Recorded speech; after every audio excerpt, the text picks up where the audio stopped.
ब्रह्ममुरारिसुरार्चितलिङ्गम् निर्मलभासितशोभितलिङ्गम् जन्मज दुःखविनाशकलिङ्गम् तत्प्रणमामि सदा शिवलिङ्गम् देवमुनिप्रवरार्चितलिङ्गम् कामदहं करुणाकरलिङ्गम् रावणदर्पविनाशनलिङ्गम् तत्प्रणमामि सदा शिवलिङ्गम्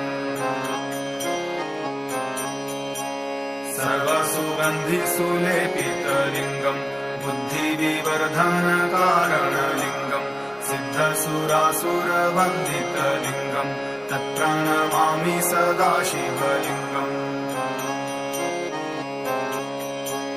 कनकमहामणिभूषितलिङ्गम् फणिपतिवेष्टितशोभितलिङ्गम् रक्षसुयज्ञविनाशनलिङ्गम् तत्प्रणमामि सदा शिवलिङ्गम्